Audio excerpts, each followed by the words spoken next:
4.25 साल का जमाना मिला, लेकिन हदीसें रसूलुल्लाह सल्लल्लाहु अलैहि वसल्लम की सबसे ज्यादा उन्होंने रिवायत। सुभान अल्लाह। आप बुखारी में देखिए, मुस्लिम में देखिए, अना बी हुरैरा काला काला रसूल, अना बी हुरैरा काला अबू हुरैरा, जगह जगह हजरत। और ईमान कब लाए? साथ। वक्त बहुत कम मिला, लेकिन ऐसा सरकार के दरे दौलत पे, मस्जिद नबवी में, सुफा चबूतरे पे इस तरह रहते सफर में, हजर में, कि रसूलुल्लाह सल्लल्लाहु अलैहि वसल्लम की हदीसें उन्होंने खूब याद की और सरकार ने दुआ भी किया उनके लिए। अल्लाह के नबी सल्लल्लाहु अलैहि वसल्लम ने जब ये बात इरशाद फरमाई तो हजरत अबू हुरैरा कहते हैं, फकुल तो आना या रसूल अल्लाह, मैंने अर्ज किया या रसूल अल्लाह, मैं लेना चाहता हूँ आपसे वो बातें जो बताना चाहते हैं, आप इरशाद तो फरमाएं, आप कहना क्या चाहते हैं। अल्लाह के रसूल सल्लल्लाहु अलैहि वसल्लम के बारे में हजरत अबू हुरैरा फरमाते हैं, फ़अख़ज़ बियदी व अद्दा खम्सा। ये भी एक अंदाज होता बात को दिल में उतारने का। हजरत अबू हुरैरा फरमाते हैं, फिर सरकार ने सिर्फ कहा नहीं, मेरा हाथ पकड़ा और पकड़ने के बाद 5 चीजें सरकार ने शुमार कराई। इरशाद फरमाए, या अबा हुरैरा इत्तकिल महारिम तकुन आबदन नास वर्दा बिमा कसम अल्लाहु लक तकुन अगनन नास। और तीसरी बात इरशाद फरमाते हैं, व अहसिन इला जारी तकुम मुमिना व हिब्बा ले नफ्सिक व हिब्बा ले अखीक मा तुहिब्बु ले नफ्सिक तकुम मुस्लिमा वला तुक्सिर ज़हक फ़इन्न कसरत ज़हक तुमीतुल क़ल्ब। ये 5 चीजें सरकार ने शुमार की।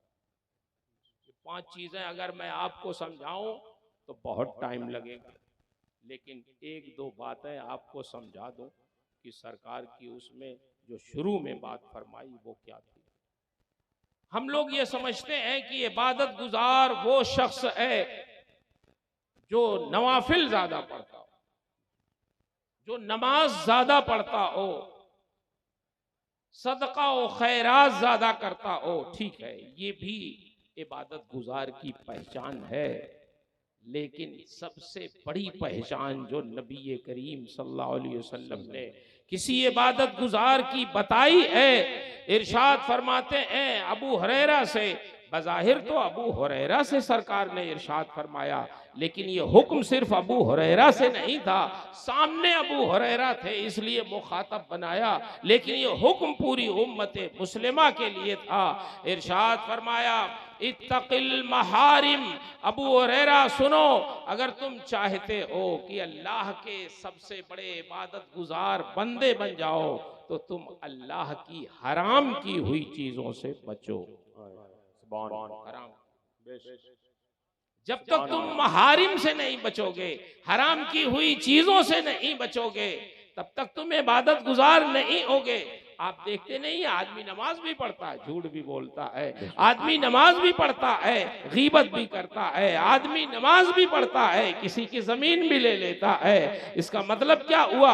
इबादत तो करता है, लेकिन जो महारिम है उनसे बचता नहीं। हराम की हुई चीजों से बचना बहुत जरूरी है। अब हराम की हुई चीजों की तफसील तो बहुत है, लेकिन मैं इस इलाके के एतबार से कुछ चीजें बता जी, मुझे मालूम हुआ कुछ चीजें हैं इधर। और एक चीज याद रखिएगा, अब यहाँ तो आप ज्यादा जानेंगे, मगर दुनिया में अब सूदी निजाम बहुत तेजी से बढ़ रहा। अल्लाह, यहाँ का हाल तो आप जानते। तकवा और परहेजगारी की बुनियाद है रिज़्क़ हलाल, अक्ल। ये हमारे उलमा तशरीफ फरमा, ये मुझसे ज्यादा इल्म व फजल रखते हैं। इतना बड़ा मदरसा गुरसहायगंज का जामिया रज़विया है, अल्लाह उसके बानी को करवट करवट जन्नत नसीब फरमा। आमीन। मेरे ख्याल से हजारों लोग तो पढ़ के हाफिज और आलिम हो चुके हैं। इतना बड़ा काम किया उन्होंने, अल्लाह उनकी मग़फ़िरत फरमाए। आमीन आमीन। मेरे ख्याल से 2 बार मैं जलसे में भी आया। मैं ये अर्ज कर रहा था कि ये उलमा बताएंगे, एक बुजुर्ग हैं जिन्होंने हिदाया लिखी, हिदाया आखिरैन। हिदाया आखिरैन अव्वलैन भी लिखी, नमाज रोजे निकाह वगैरह के बारे में, लेकिन हिदाया आखिरैन जो लिखी तकरीबन 600-700 सफ़हे पर, उसमें सिर्फ बेचने खरीदने के बयान में लिखा उन्होंने। बेचा कैसे जाए, खरीदा कैसे जाए, कैसे उधार लिया जाए, कैसे मुजारबत किया जाए, कैसे किसी को पैसा दे के तिजारत करवाई जाए, ये साहिब हिदाया ने लिखा। तो बाज लोगों ने कहा अल्लामा बुरहानुद्दीन से कि अरे आपको और कोई मौजू नहीं मिल रहा था, यही बेचने खरीदने ही का मौजू मिला था, अपनी जिंदगी आपने गुजार दी उसमें। और जानते हैं लिखा कितने दिनों में? ये शायद हमारे उलमा भी बहुत ज्यादा उसकी तरफ तवज्जो न। 12 साल में साहिब हिदाया ने हिदाया लिखी। सुभान अल्लाह। और लिखी कैसे? तकरीबन 800 साल हो गए लिखे हुए। और जानते हैं कैसे लिखी? 12 साल तक रोजा रखा उन्होंने, रोजा, नफली रोजा, और घर वालों को, अपने अजीजों को, शागिर्दों तक को भी बताया नहीं कि मैं रोजे से। लोग 1-2 दिन अगर आशूरा में, शबे बरात में, इसमें उसमें नफली रोजा रख दें तो दुनिया जान जाए ये इफ्तारी, ये सहरी, ये हल्ला गुल्ला, दुनिया जान जाए ये हजरत साहब रोजे से है। 12 साल तक रोजा रखा, घर से खाना रोज आता था, और वो बर्तन में खाना आता, शागिर्द को बुलाते, फरमाते खा लो, बर्तन साफ करके रख दो। बस वो बर्तन साफ करके रख देता, घर से लोग आते, बर्तन लेके चले जाते, घर वाले समझते ये हजरत साहब खा रहे हैं, और हजरत साहब रोजे से। 12 साल में उन्होंने हिदाया मुकम्मल किया, रोजा रख के लिखा, तो अल्लाह ने ऐसी मकबूलियत अता फरमाई कि फ़िक़्ह हनफी में 800 साल गुजर गए, कोई किताब हिदाया जैसी नहीं लिखी गई जो दरसे निजामिया में पढ़ाई जाए। सुभान अल्लाह, सुभान अल्लाह। मुहताज है जो भी अपने को हनफी कहते हैं, वो मुहताज हैं कि हिदाया को पढ़ें और पढ़ें।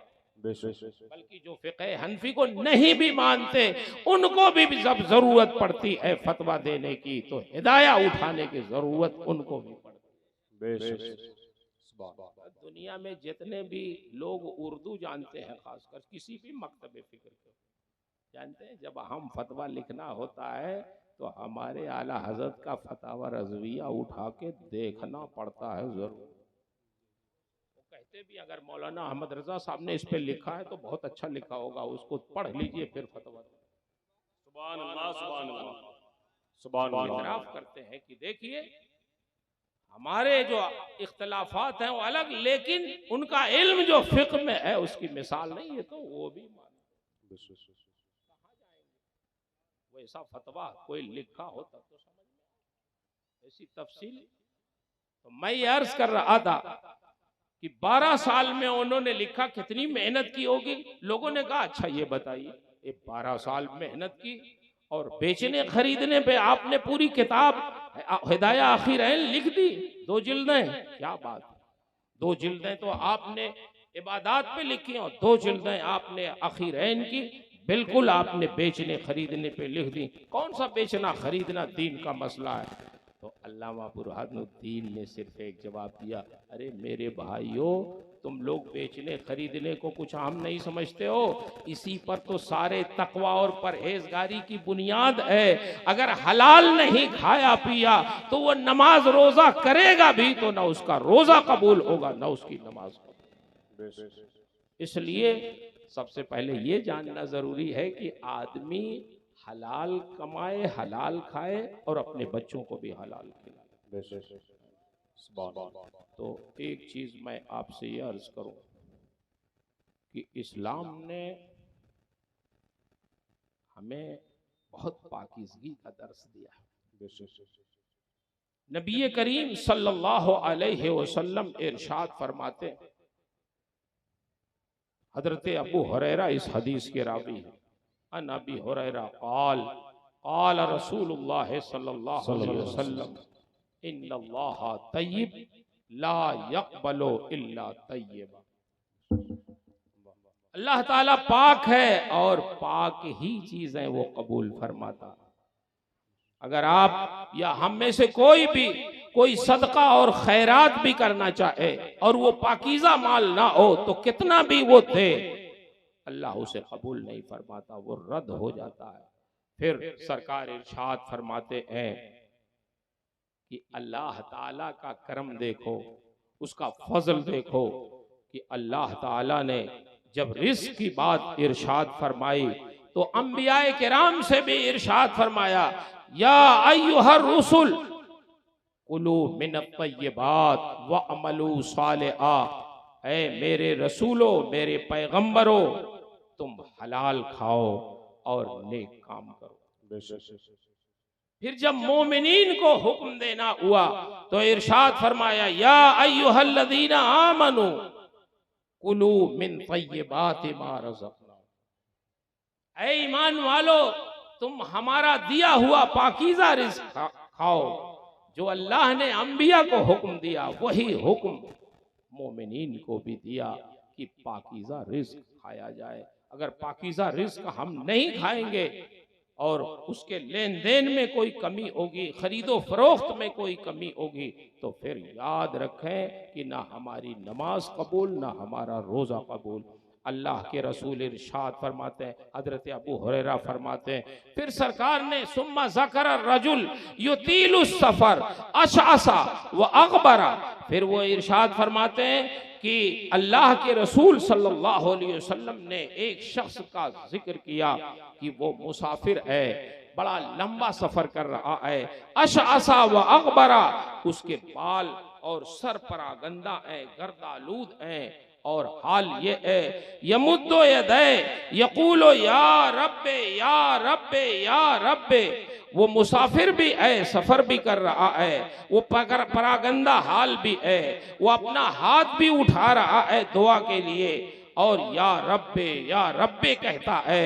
ये सारी तरकीबें इस्तेमाल करता है, लेकिन वह मतामुहु हराम व मशरबहु हराम व मलबसहु हराम व गुज़िया बिल हराम फ़अन्ना युस्तजाबु लह। सैयदुल अंबिया इरशाद फरमाते हैं, वो मुसाफिर भी है, वो हाथ उठा के दुआ भी कर रहा है, वो अपने रब को या रब्बे भी कह रहा है, लेकिन वो जो खा रहा है वो हराम खा रहा है, जो पी रहा है वो हराम पी रहा है, जो लिबास उसके जिस्म पर है वो हराम पैसे का है, और उसकी ग़िज़ा जो है वो हराम से तैयार की जा रही है। तो अल्लाह के रसूल इरशाद फरमाते हैं, फिर उसकी दुआ कैसे कबूल हो सकती है? आज हमारी दुआएं अगर कबूल नहीं हो रही हैं तो हमें गौर करने की जरूरत है कि कहीं ऐसा तो नहीं कि हमारे कारोबार में कोई कमी है। देखिए, कोई जरूरी नहीं है कि आदमी कभी कभी जानबूझ के लेता है सूद और कभी कभी जान भी नहीं पाता और सूदी कारोबार हो जाता है। हदीस शरीफ में आया, साहिब हिदाया ने बैए फासिद के बयान में इस हदीस को जिक्र किया।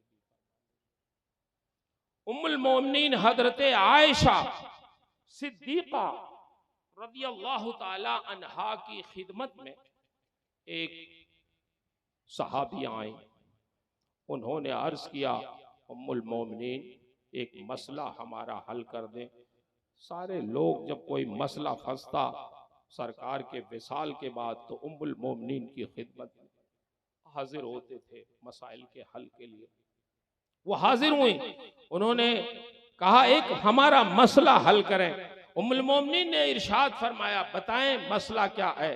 उन्होंने कहा, मैंने ज़ैद बिन अरकम से एक बांदी खरीदी थी 800 दिरहम में। फिर मुझे कुछ जरूरत पड़ गई, मैंने अभी पैसा वो दिया नहीं था उनको 800 दिरहम, और मैंने उनसे मोहलत मांगी थी कि मुझे बैतुल माल से वजीफा मिलता है, जब वजीफा मिलेगा मैं वो 800 दिरहम आपको दे दूंगी। लेकिन अभी वजीफा नहीं मिला, मैंने पैसे भी नहीं दिए, लेकिन फिर मुझे पैसों की जरूरत पड़ गई। वो बांदी जो मैंने खरीदी थी उसको बेचने की जरूरत पड़ गई किसी वजह से। मैंने ज़ैद बिन अरकम से कहा, सहाबी रसूल थे ज़ैद बिन अरकम, वो इरशाद फरमाती हैं मैंने ज़ैद बिन अरकम से कहा कि ज़ैद मेरी ये बांदी जिसको मैंने 800 दिरहम में आपसे लिया था आप खरीद लीजिए, मुझे पैसे की जरूरत है क्योंकि अब मेरा काम नहीं चलेगा, आप इसे ले लें दोबारा जो मैंने आपसे खरीदा था। तो उन्होंने 600 दिरहम में मेरी बांदी खरीदी। बेचा कितने में? 800 दिरहम में, और खरीदा कितने में? 600 दिरहम में। लेकिन अभी पैसा उन्होंने अदा नहीं किया था खातून ने। तो मसला ये याद रखिएगा, बज़ाहिर ये कोई सूदी कारोबार तो नहीं था, लेकिन हकीकत में ये सूद था, इसलिए कि उन्होंने अभी पैसा नहीं दिया था। तो अब जब मुकायसा हुआ उसका और अदला बदला हुआ तो 200 दिरहम ज़ैद बिन अरकम को बगैर किसी मसले के हासिल हो गए, बगैर किसी मुआवजे के। ये फुकहा फरमाते हैं, उम्मुल मोमिनीन हजरत आयशा सिद्दीका फरमाती है ज़ैद बिन अरकम ने ऐसा काम किया? उन्होंने कहा हाँ। कहा अच्छा सुनो, अब लेगी ज़ैद इब्न अरकम, मेरी जानिब से जाओ ज़ैद बिन अरकम को ये इत्तला पहुंचा दो कि ज़ैद बिन अरकम सुनो,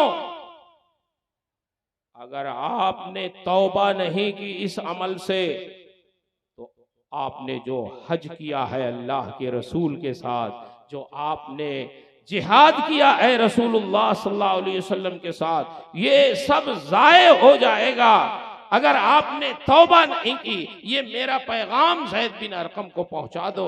और इरशाद फरमाती हैं बेसमा शरईते वश्तरईते, इरशाद फरमाया जो तुमने बेचा वो भी गलत किया, जो तुमने खरीदा वो भी गलत किया। मेरी जानिब से ज़ैद बिन अरकम को ये इत्तला दे दो कि उनका हज भी बातिल हो जाएगा, उनका जिहाद भी बातिल हो जाएगा अगर उन्होंने तौबा नहीं किया। हालांकि ज़ैद बिन अरकम सहाबी रसूल हैं, तसव्वुर भी नहीं हो सकता कि उनकी नीयत में कोई फसाद रहा हो, लेकिन बगैर किसी कस्द के ये मसला हुआ, उन्होंने उसको जायज समझा। लेकिन उम्मुल मोमिनीन का जो इज्तिहाद था वो ये था कि ये सूदी कारोबार हुआ, मेरी जानिब से उनको बताओ। हजरत ज़ैद बिन अरकम ने जब ये सुना तो फौरन उन्होंने इस बै को फस किया। मेरे भाइयों आप गौर करो, आज हम कोई भी कारोबार करते हैं हमें पता भी नहीं होता कि ये जायज बै भी है या ना जायज। कुछ लोग कर्ज मांगने जाते हैं तो जानते हैं पैसे देते हैं उनको और वो कहते हैं हम 20% इस पे लेंगे। ये 20% क्या है आपका? कौन सी चीज है? ये सरासर सूद है, ये जान लीजिए।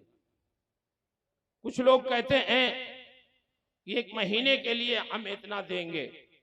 मेरे भाइयों किसी मोमिन से इस तरह का मसला करना, ये जानते हैं ये सूद है। और सूद, मैं एक हदीस और सुना दूं फिर अपनी कुछ बातें आपसे अर्ज करूं। अल्लाह के नबी सल्लल्लाहु अलैहि वसल्लम जब नमाज फजर पढ़ लेते तो सहाबा को जाने नहीं देते, मुतवज्जे हो जाते। फरमाते आज तुम में से किसी ने ख्वाब देखा है? अगर कोई सहाबी रसूल फरमाते मैंने ख्वाब देखा है तो सरकार फरमाते बताओ, मैं उसकी ताबीर तुम्हें बताता हूं। सुभान अल्लाह, सुभान अल्लाह। तो सरकार उसकी ताबीर बताते। एक दिन आपने नमाज फजर के बाद सबको रोका, इरशाद फरमाया मुझे बताओ क्या तुम में से किसी ने ख्वाब देखा है आज? लोगों ने कहा हुजूर हमने तो आज ख्वाब नहीं देखा। तो इरशाद फरमाते आज मैंने ख्वाब देखा। इरशाद फरमाते आज मैंने ख्वाब देखा। और जानते हैं नबी का ख्वाब हमारे और आपकी तरह नहीं होता। हमारा ख्वाब तो कभी सच्चा कभी झूठा, मगर नबी का जो ख्वाब होता है वो वही इलाही होता है। वो कभी झूठा नहीं हो सकता। अल्लाह के नबी ने इरशाद फरमाया, सुनो मैंने ख्वाब देखा कि मैं सोया हूं, दो फरिश्ते आए, उसमें से एक जिब्राइल थे, एक उनके साथ थे। मुझे उठाया, मुझे ले गए, और जब ले गए तो मैंने देखा कि एक शख्स है जिसके जबड़े के अंदर वो एक सलाख डालते हैं, और सलाख डाल के वो आदमी एक फरिश्ता खींचता है तो गुद्दी तक वो पहुंच जाता है। फिर जब वो निकाल देता है वो सही हो जाता है, फिर वो शुरू करता है अजाब देना। मैंने जिब्राइल से पूछा ये कौन है? तो जिब्राइल ने कहा आगे बढ़िए। मैं आगे बढ़ गया।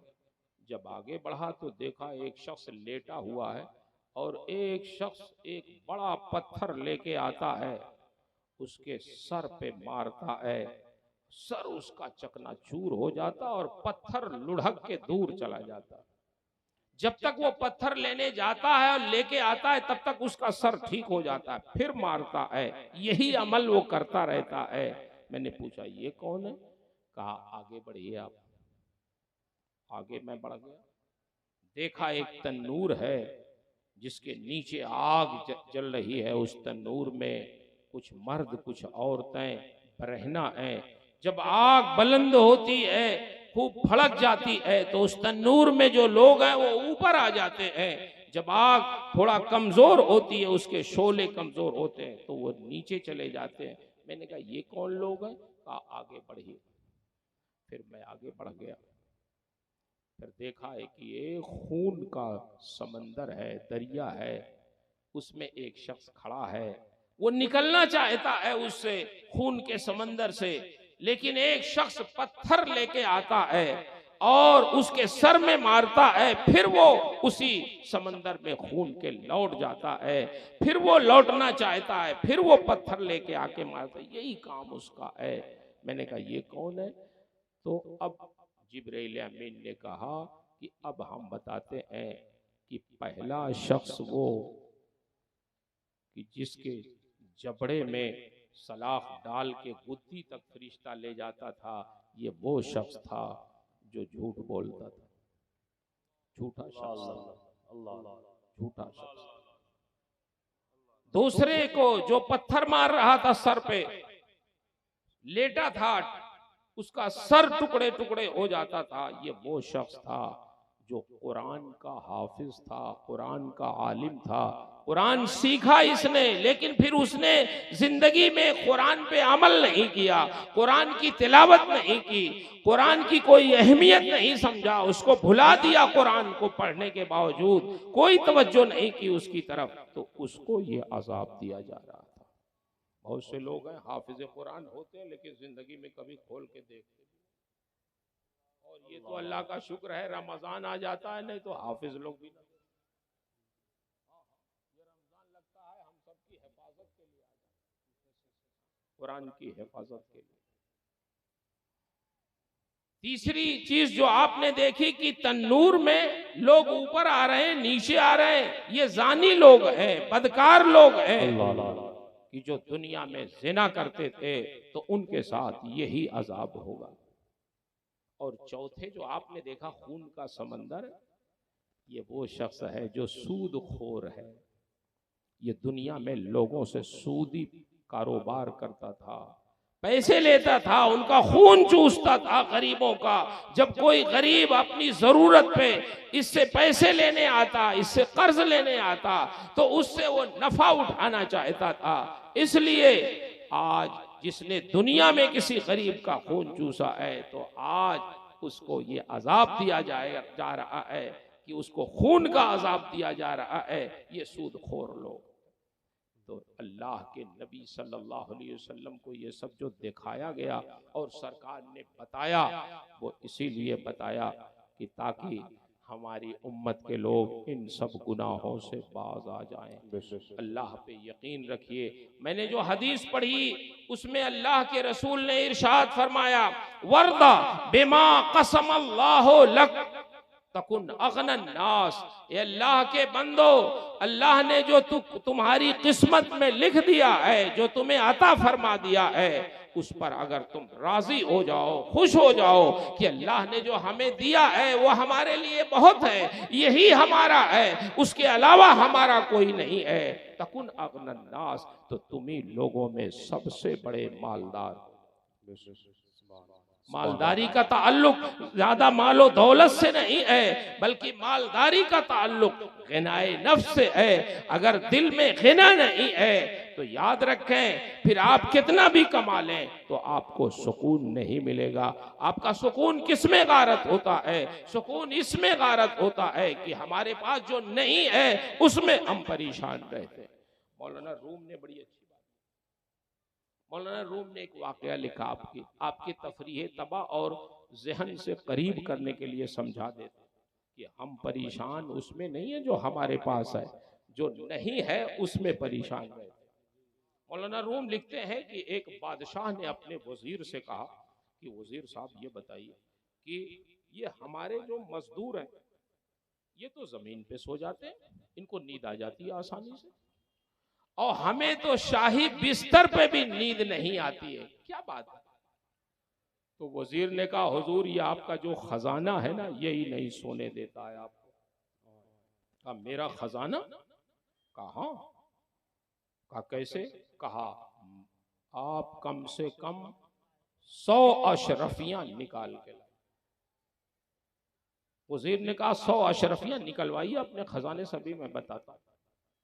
100 अशरफियों, सोने की अशरफियां एक थैली में बादशाह ने मंगवाया, और एक मजदूर बादशाह का बहुत गफलत की नींद सो रहा था, उसको जगाया वजीर ने और कहा हुजूर अगर हुक्म दे तो ये 100 अशरफिया इस आपके मजदूर को, आपके खादिम को दे दी जाए। कहा दे दो।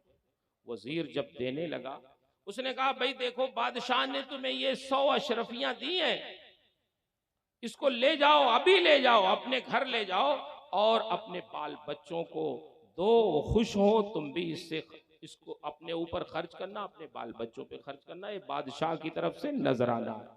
लेकिन देते वक्त चुपके से एक अशरफी वजीर ने निकाल के अपनी जेब में रख ली, 99 उस थैली में बंद, और ये कह के दे दिया कि ये 100 अशरफियां। वो शख्स रात के सन्नाटे में घर गया और घर लेके गया, बच्चे बीवी उसके सो रहे थे, जगाया और उसके बाद उसने कहा सुनो खुश हो जाओ, बादशाह ने हमें 100 अशरफियां दी हैं। लोगों ने कहा 100 अशरफियां? वो देखिए ये कारी मोहम्मद अली फैजी साहब तशरीफ ले आए, अभी आप इनके आशिक हैं ना नाज सुनने, इंशाअल्लाह अभी ये सुनाएंगे नाज और आप महजूज होंगे। कारी साहब बैठिए, मैं अपनी बात मुकम्मल करता हूँ इंशाअल्लाह। उसने जब ये कहा तो घर के लोगों ने कहा अरे पहले अशरफियां निकालो तो देखें वो होती कैसे हैं अशरफियां, हमने तो कभी अशरफी देखी ही नहीं, जरा निकालो। उसने थैली का मुंह खोला और जमीन पे अशरफियों को डाल दिया। अब जल्दी जल्दी उसके बच्चों ने गिनना शुरू किया तो 99, बीवी ने गिना 99, बच्चों ने गिना 99, घर के लोग गिन रहे, एक बार, दो बार, तीन बार, वो अशरफियां 99। लोगों ने कहा ये तो 99 ही है। कहा नहीं नहीं 99 कैसे हो जाएगी, बादशाह ने तो मुझे 100 कह के दिया, जब वो 99 दे सकता है तो 100 भी, एक भी दिया होगा, एक क्यों रख लेगा भाई। अब इसने गिना 99, दोबारा गिना, से 12 गिना 99। अब लड़ाई शुरू हुई घर में। बीवी ने कहा आप बहुत बेवकूफ आदमी हैं, बादशाह ने जब 99 दिया तो 100 दिया होगा, एक क्यों नहीं देगा। आप बेवकूफ आदमी, कभी जिंदगी में तो अशरफी मिली नहीं, खुशी से लेके चले, पागल हो गए, कहीं रास्ते में गिरा दिया। अरे इसने कहा भाई मैं इतना बेवकूफ तो नहीं हूं कि मैं गिरा दूं, उसका मुंह बंद था, कैसे गिर गई। अब बीवी में, शौहर में, बच्चों में झगड़ा शुरू हुआ, रात भर उसको गिनते रहे, किसी को नींद नहीं आई। सुबह को जब बादशाह के वहां वो गया काम पे तो उसकी आंखें सुर्ख थीं। वजीर ने कहा हुजूर ये है आपका खादिम जिसको आपने 100 अशरफियां दी थी, बुलाइए उसको। बुलाया, कहा तुम्हारी आंखें सुर्ख क्यों हैं ये बताओ। उसने कहा हुजूर आपने 100 अशरफियां दी, हम तो लेके गए रात में और जब गिनने लगे तो 99 ही निकली। हमने गिना 1 बार 2 बार, कितनी बार बीवी ने गिना, बच्चों ने गिना, हम लोग रात भर झगड़ते रहे, गिनते रहे, किसी को नींद नहीं आई। वजीर ने कहा देखा आपने, ये आपका खजाना जहां जहां जाएगा वहां वहां नींद गायब हो गई। लेकिन मौलाना रूम कोई भी वाकया, हमारे उलमाए किराम अल्लाह का साया सलामत रखे, कोई भी वाकया अपनी मसनवी में लिखते हैं तो बहैसियत वाकया नहीं लिखते, उससे नतीजा जरूर निकालते हैं कभी उसको। अब तो साहब गोरे मौलाना रूम की मसनवी पढ़ते हैं, अंग्रेजी में उसका मुसलमानों से ज्यादा गोरे पढ़ते हैं। मौलाना रूम ये लिखने के बाद ये कहते हैं कि ये दुनिया के लोगों जरा मुझे बताओ इंसान कितना हरीस हो गया है कि उस गुलाम को 99 अशरफियां मिली लेकिन उस पे उसको खुशी नहीं हुई। झगड़ा किस पे हुआ? उस एक पे हुआ जो नहीं मिली। सुकून किस पे गारत हुआ? फिक्र किसकी हुई? नींद किस पे नहीं आई? जो नहीं मिला उस पे। जो मिला 99 अशरफियां जो मिली उस पे ना शुक्र अदा हुआ ना उस पे खुशी हुई। एक नहीं मिली तो रात भर उसके लिए झगड़ते रहे। मौलाना रूम फरमाते हैं इंसानों का यही हाल है कि जो मिलता है अल्लाह की तरफ से उस पे शुक्र हम अदा नहीं करते, जो नहीं मिला है उसका शिकवा करते हैं, उसमें परेशान रहते हैं, उसमें अपनी नींद गारत करते हैं। इसलिए जो मिल गया है उस पे अल्लाह का शुक्र करो। अल्लाह के नबी इरशाद फरमाते हैं तुम अल्लाह पे वैसे ही भरोसा करो रिज़्क़ के बारे में जैसे परिंदे अल्लाह पे भरोसा करें। बड़ी बलीग तशबीह दी है सैयदुल अंबिया। परिंदों का कोई कारोबार है? मुझे बताएं। कोई कारोबार नहीं, लेकिन सुबह को वो भूखे निकलते हैं अपने घोंसलों से और शाम को जब लौटते हैं तो आसूदा लौटते हैं।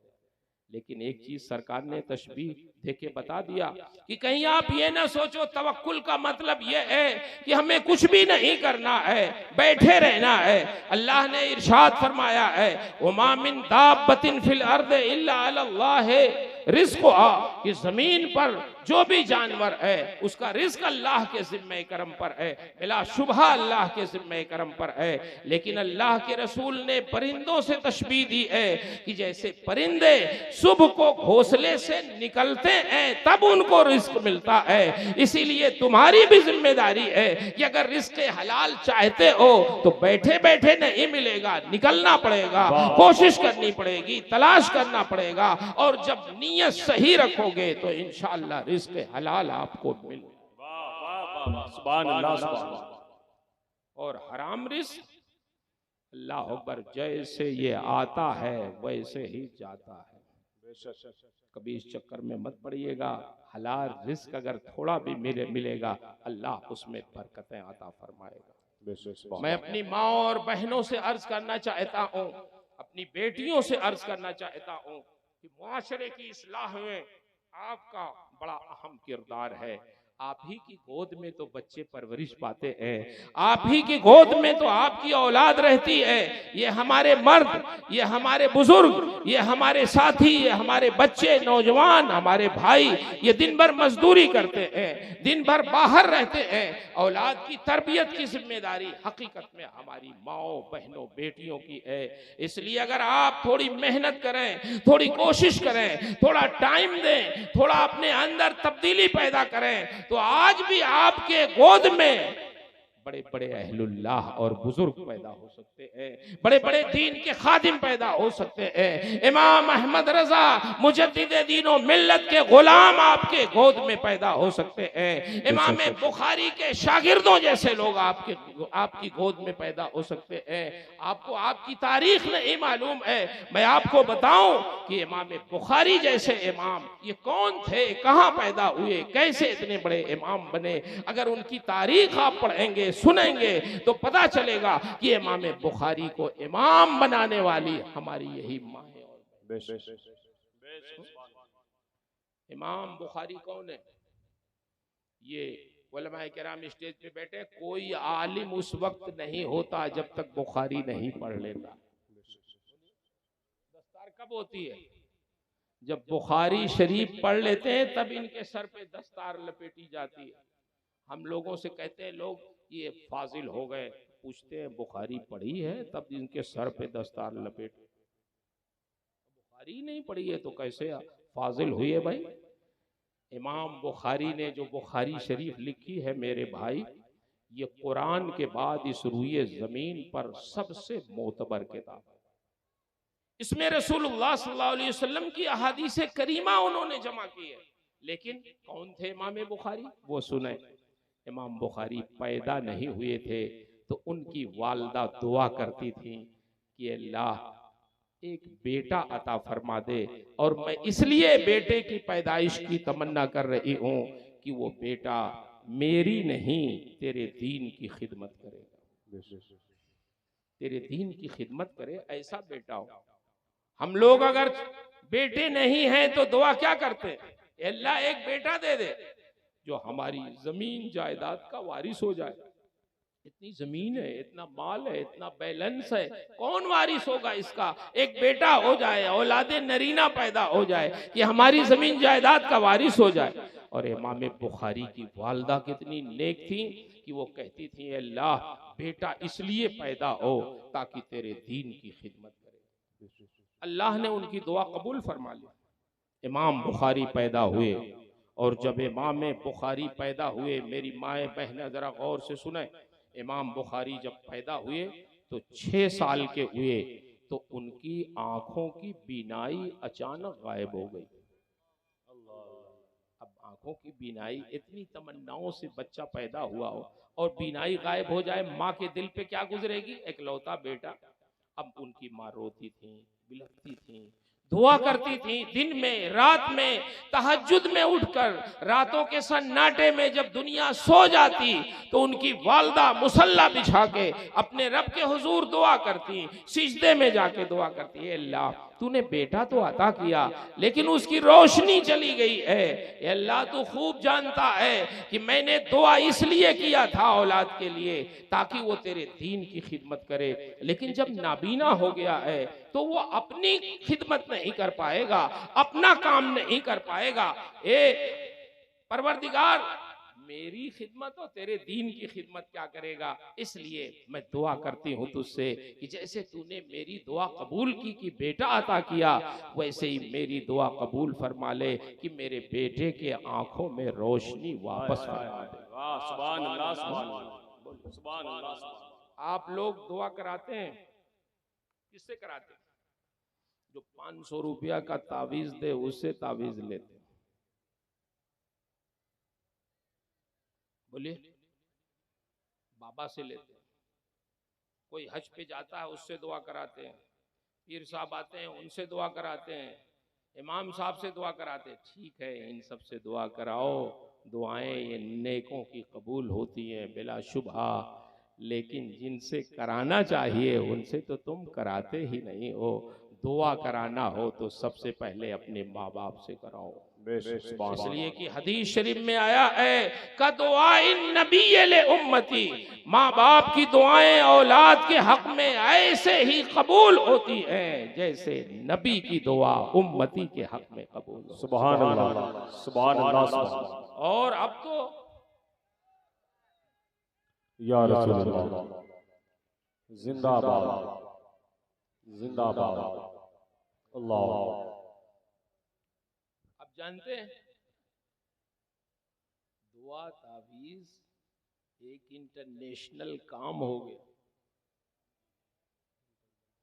जिस जमाने में हम अमेरिका थे तो अखबार, अभी भी अखबार छपते हैं, उर्दू में अखबार छपते थे अमेरिका में, न्यूयॉर्क से। और हजरत कारी साहब, कारी फैजी साहब, हजरत हाफिज एहसान साहब क़िबला, मैं सबका और नाम नहीं जानता हूँ, माफ कीजिएगा, अल्लाह सबका साया सलामत रखे। वहाँ उर्दू में अखबार छपते तो उर्दू पढ़ने वाले ज्यादा नहीं, कुछ हिंदुस्तानी कुछ पाकिस्तानी। उन अखबारों को कोई पढ़ने वाला नहीं। और जानते हैं कितने में बिकता था वो? मुफ्त, कोई पैसा नहीं। और कम से कम उसमें रहते होंगे 20 सफ़हात। जुमा की नमाज के बाद लेके लोग खड़े रहे, हजरत ये ले लीजिए, और लोग कहते हैं टाइम नहीं हमारे पास, अरे ले लीजिए, ले जाए, सोते वक्त पढ़े, नहीं भाई मौका नहीं। और कार जैसे खोलते बैठने लगते उसमें फेंक देते, ये अखबार अब कार में जबरदस्ती फेंक देते। उसमें रहता क्या था जानते हैं? बाबाओं का एडवर्टाइज। क्या एडवर्टाइज? ये अजमेरी बाबा, ये बंगाली बाबा, ये फलां बाबा।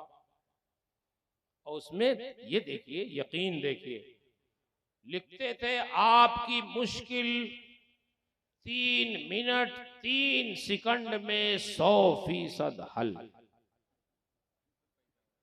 फोन नंबर ये है, इस पे राब्ता करिए। और जब उस पे फोन करिए तो सीधे वो लंदन पहुंचता था। वो लंदन में बाबा बैठे हुए, उनका अखबार अमेरिका में छप रहा। जैसे ही आप फोन करेंगे बाबा साहब उठाएंगे या उनका कोई आदमी उठाएगा, बोलिए। आप तो अमेरिका और नंबर देख के समझ जाते थे अमेरिका से फोन, बताइए क्या मुश्किल है। अरे बाबा साहब ये परेशानी वो परेशानी, लोग वाकई कुछ लोग बेवकूफ ऐसे समझते हैं 3 मिनट में अभी ये हल कर देंगे। अच्छा, तो बाबा साहब सबसे पहले ये पूछते थे, उस जमाने में वो तो कार्ड होता था, अब तो बहुत सारे पैसे वसूल करने के तरीके हो गए। बाबा साहब सबसे पहले पूछते थे क्रेडिट कार्ड है, हमारी बिल कैसे आप अदा करेंगे। अगर वो कहता नहीं है, कहा चलो रखो फोन, जब ले लेना फिर बात करना, चलो। और अगर वो कहता है तो बाबा साहब कहते नंबर नोट कराओ, और पीछे के जो 3 नंबर है वो भी जरा जल्दी से नोट कराओ। और जैसे ही नंबर आपने नोट कराया, 3 मिनट भी नहीं लगते थे कि हजारों डॉलर आपके अकाउंट से उनका आदमी निकाला। तो ये तो सही कहा उन्होंने कि 3 मिनट में मुश्किल हल, लेकिन किसकी मुश्किल हल? आपकी नहीं, बाबा साहब की। बाबा साहब की मुश्किल हल हो गई, आपकी मुश्किल में और इजाफा हो गया। मेरे भाइयों, अगर आप समझते हो कि आपकी मुश्किलें हल हो जाएं, तो सबसे पहले अपने माँ बाप से दुआ कराओ। दुआइन नबी ले उम्मती, जैसे नबी की दुआ उम्मती के हक में कबूल होती है, ऐसे ही माँ बाप की दुआएं औलाद के हक में कबूल होती हैं। लेकिन काम तो करो ऐसा जिससे माँ बाप के दिल से दुआ निकल जाए। आप घर में आते हो जाते हो, बाप वहीं चारपाई पे लेटा है, खैरियत भी नहीं पूछते हो, क्या बात? आप कितने काबिल हो? मैंने देखा अमेरिका की सरजमीन पर ऐसे ऐसे नौजवानों को जो खूबसूरत हैं, अपने पेशे के एतबार से इंजीनियर हैं, वहां पैदल चलने का रिवाज नहीं है, लोग मस्जिदों में भी अपनी कारों से नमाज पढ़ने आते हैं। वो एक खूबसूरत नौजवान जो पेशे के एतबार से इंजीनियर है, वो अपने बूढ़े बाप को अपनी कार पे बैठा के नमाज पढ़ाने के लिए लाता है।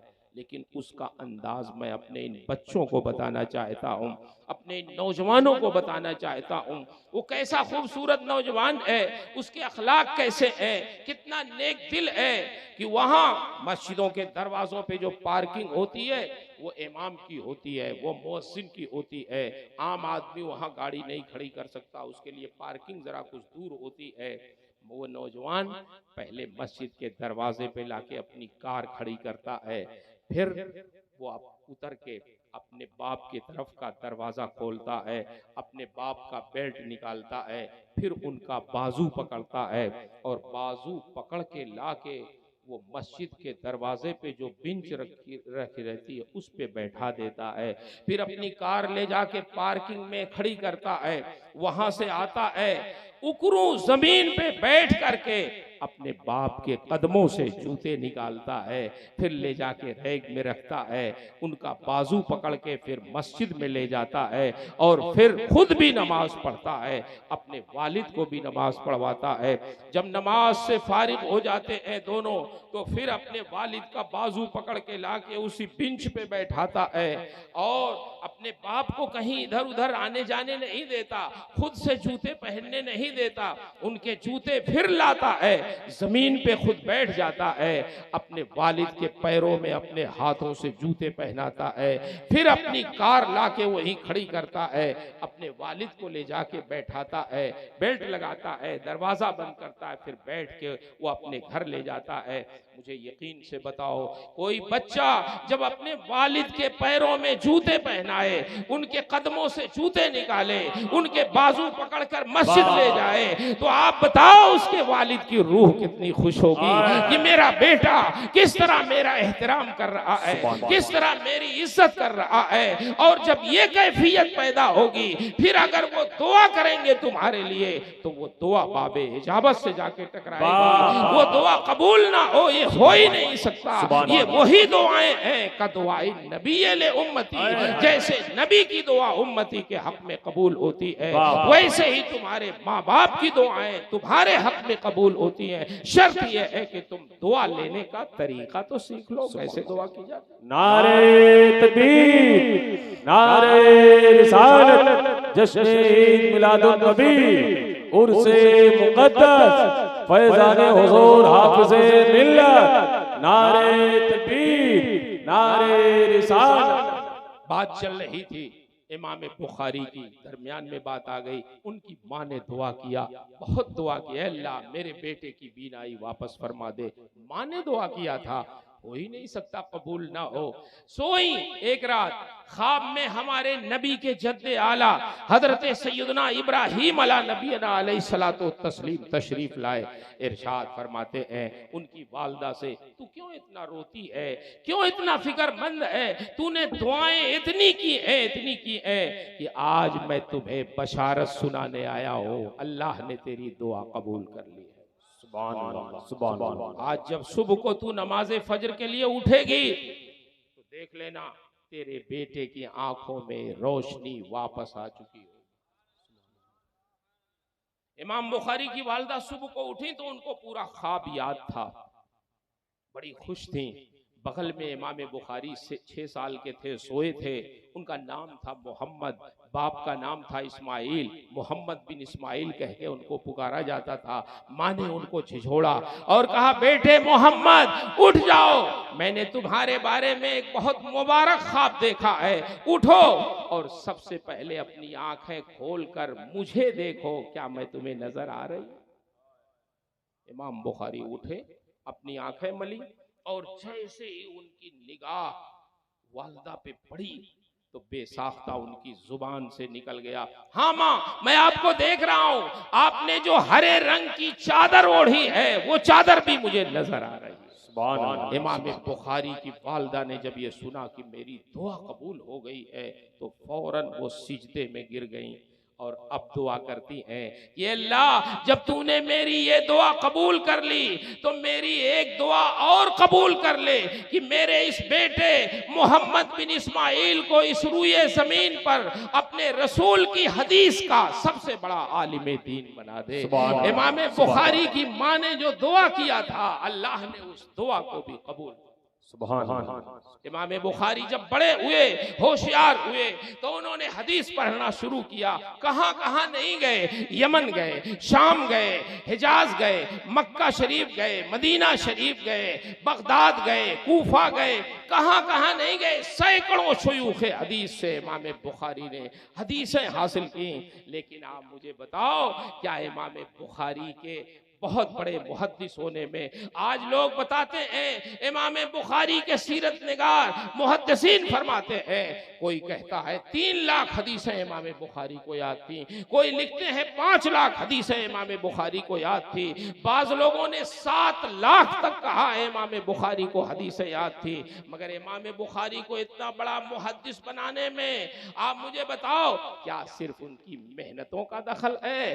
ठीक है, वो दुनिया भर में गए, सैकड़ों अपने शयूख से हदीस हासिल की, लेकिन बुनियादी किरदार जो है वो उनकी माँ की दुआओं का है, उनकी माँ के एहतियात का है। इसलिए मैं अपनी माँ और बहनों से अर्ज करूंगा, आपकी जुबान में अल्लाह ने तासीर रखा है, आपकी गोद में अल्लाह ने तासीर रखा है, आपके आगोश तरबियत में तासीर रखा है। हिंदुस्तान की सरजमीन पे आप रहते हैं, सबसे बड़े बुजुर्ग हजरत सैयदना सुल्तानुल हिंद ख्वाजा गरीब नवाज की शख्सियत मानी जाती है। कौन है सुल्तानुल हिंद? बाज लोगों ने हजारों लिखा और बाज लोगों ने लाखों लिखा कि आपके हाथ पे लोगों ने इस्लाम कबूल किया। एक दिन बहुत खुश आए अपने वालदा की खिदमत में, बहुत खुश। वालिदा ने पूछा हसन बेटा क्यों बहुत खुश हो? उन्होंने कहा माँ, आज आपके बेटे पे बेशुमार लोगों ने इस्लाम कबूल किया, तौबा किया। माँ ने कहा अच्छा बेटा हसन, इसमें खुश होने की बहुत बात नहीं है, ये तुम्हारा कमाल नहीं है जो तुम बहुत खुश हो रहे हो। हजरते ख्वाजा गरीब नवाज खामोश हो गए। माँ क्या कह रही हैं आप? मैंने वाज किया, मैंने उनके अंदर टाइम दिया, मैंने उन्हें समझाया, मैंने रियाजत की मशक कराई, फिर अल्लाह ने उन्हें हिदायत दी। मैं मानता हूँ हिदायत अल्लाह की तरफ से है, लेकिन मैंने कोशिश तो की। आप कह रहे हैं तुम्हारा दखल नहीं है, तो फिर मुझे समझाएं किसका दखल है। इमाम हजरत सैयदना सुल्तानुल हिंद ख्वाजा गरीब नवाज रदी अल्लाह ताला अन्हु की वालदा इरशाद फरमाती है, बेटा हसन, तुम्हें याद नहीं होगा, तुम बच्चे थे, जब तुम पैदा हुए, तुम्हें दूध पिलाना हुआ, तो कभी भी मैंने बगैर वजू के तुम्हें दूध नहीं पिलाया। और जब भी तुम्हें दूध पिलाना चाहती तो पहले वजू करती, फिर अपने सीने से तुम्हें लगाती, और जब तुम दूध पीने लगते तो मेरे दोनों हाथ रब की बारगाह में उठ जाते और मैं दुआ करती कि अल्लाह मेरे बेटे हसन के सीने में दूध के हर कतरे के साथ विलायत का नूर भी डाल दे। सुभान बेटा अल्लाह, हसन, सुभान अल्लाह। ये मेरी उन्हीं एहतियात का नतीजा है, उन्हीं दुआओं का नतीजा है कि आज तुम जो कह देते हो किसी से तो अल्लाह तुम्हारी जुबान को कबूल फरमा लेता है। मुझे बताओ इतने बड़े बुजुर्ग को बुजुर्ग किसने बनाया? अगर आप कहेंगे हजरत ख्वाजा उस्मान हारूनी की खिदमत में गए, हजरत ख्वाजा उस्मान हारूनी ने सारे मनाजिल तय कराए, मगर ये मुझे बताओ ख्वाजा उस्मान हारूनी तक जाने के लायक किसने? माँ की दुआओं का नतीजा है, एहतियात का नतीजा है, उनकी परवरिश का नतीजा है। इसका मतलब ये हुआ, ये हमारी माएँ, ये हमारी बहनें, ये हमारी बेटियां अगर चाह जाएं और अपने अंदर तकवा पैदा करें, परहेजगारी पैदा करें, अल्लाह पे तवक्कुल करें, अपनी लौ अपने रब की तरफ लगाएं, तो आज भी इनकी आगोश तरबियत में बड़े बड़े वली पैदा हो सकते हैं, बड़े बड़े आलिम पैदा हो सकते हैं, बड़े बड़े मुजाहिदीन इस्लाम पैदा हो सकते हैं। इसलिए मैं अपनी माओ और बहनों से गुजारिश करूंगा, पहले हमारी माओ के पास प्लान होता था, मुझे अपने बेटे को मुहद्दिस बनाना है, मुझे अपने बेटे को बुजुर्ग बनाना है। आप अपने दिल के अंदर झांकिए, क्या आपके पास भी कोई प्लान है कि मुझे अपने बेटे को क्या बनाना है, मुझे अपनी बेटियों को क्या बनाना है? आज जो हाल है हिंदुस्तान में हमारी बेटियों का, वो आपसे पोशीदा नहीं है। दिन ब दिन हालात आप देख रहे हैं कि अखबारों की खबरों से मुसलमानों का सर शर्म से झुक जाता है। मुझे वो सब कहने की कोई जरूरत नहीं, आप इशारे में समझते हैं, लेकिन अभी जमाने में आपकी जिम्मेदारी मर्दों से कहीं ज्यादा है कि अपनी बच्चियों को दीन सिखाएं, अपने बच्चियों को तकवा सिखाएं, अपने बच्चियों को अपने रब की मारिफत सिखाएं, इन्हें पर्दे में रखें, इनके दिल में अल्लाह का खौफ डालें। ये उसी वक्त होगा जब आपके दिल में अल्लाह का खौफ होगा, जब आपके दिल में रब का तवक्कुल होगा, जब आपके दिल में शरीयत की पासदारी होगी। इसलिए आपको भी बदलना है, हमें भी बदलना है। इन्नल्लाह ला युगय्यिरु मा बिकौमिन हत्ता युगय्यिरु मा बिअनफुसिहिम। खुदा ने आज तक उस कौम की हालत नहीं बदली, न हो जिसको ख्याल खुद अपनी हालत के बदलने का। हमें खुद भी बदलना चाहिए, अपने बच्चों को भी बदलने की कोशिश करना चाहिए, नेक बनाना चाहिए। अल्लाह का शुक्र है ये इलाका अहले सुन्नत व जमात का है, आला हजरत इमाम अहले सुन्नत के मसलक पे अमल करने वाला है। बस जरूरत इस बात की है कि हम बाअमल हो जाएं, हम नेक हो जाएं, हम आला हजरत की तालीमात पे अमल करने वाले हो जाएं, ताकि मालूम हो कि आला हजरत के मसलक पे चलने वाले हैं, दीन के फरोग को चाहते हैं। अल्लाह से दुआ है रब तबारका व तआला आपको, हमको, सबको दीन के वसूलो फुरू पर अमल की तौफीक अता फरमाए। नमाजों की पाबंदी करें, रिज़्क़े हलाल की कोशिश करें, और अपने माँ बाप, अगर माँ बाप जिंदा हैं तो अपने माँ बाप की खिदमत करें। नाराज हो तो अभी राजी कर लें, ये अल्लाह का करम है वो जिंदा हैं। और फिर देखें आपकी ज़िंदगी में कैसा इनकलाब पैदा होगा, आपको कैसा सुकून मिलेगा। अल्लाह से दुआ है अल्लाह हमें इन सब पर अमल की तौफीक अता फरमाए। मेरे बाद भी जो हमारे उलमा, हमारे मशाइख, बिलखुसूस पीर तरीक़त रहबर शरीयत हजरत सैयद ओवैस मियाँ साहब क़िबला मद्दज़िल्लहुल आली, अल्लाह उनकी उम्र में, उनके सेहत में बरकतें अता फरमाए, उनका साया आतिफत दराज फरमाए। जो हमारी जमात के एक बहुत बुजुर्ग पीर तरीक़त हैं, अल्लाह इनकी ज़ुबान फैज़ तर्जमान से जो जुमले निकले हम सबको उस पर अमल की तौफीक अता फरमाए। हमारे बहुत से उलमा स्टेज पे तशरीफ़ फरमा रहे, इनकी बरकतों से आज की ये मजलिस अल्लाह कबूल फरमा ले, इनके इल्म फजल में बरकतें अता फरमाए। और आप तमाम हजरात जहाँ कहीं से भी आए, हमारी माएँ, हमारी बहनें, हमारी बेटियाँ आई, हमारे ये बच्चे आए, हमारे बुजुर्ग आए, नौजवान आए, अल्लाह सबको साहिबे उर्स के फयूज़ व बरक़ात से फैज़ याब फरमाए और हम सबको भी नेक बनाए। मैंने जो कुछ भी अर्ज़ किया इसमें जो हक़ है, जो सवाब है, जो सही है, वो सब मेरे रब की तरफ से है। मेरे बयान में, मेरी ताबीर में, मेरे समझाने में, खुद मेरे समझने में जो गलतियां हैं वो सब मेरी तरफ से हैं। अल्लाह मुझे हक़ कहने, हक़ सुनाने, खुद हक़ पे कायम रहने और हक़ की नशर व इशाअत की तौफीक अता फरमाए। अस्तग़फिरुल्लाह रब्बी मिन कुल्लि ज़ंबिन व अतूबु इलैह। अस्सलामु अलैकुम व रहमतुल्लाहि व बरकातुहू। सुभान अल्लाह।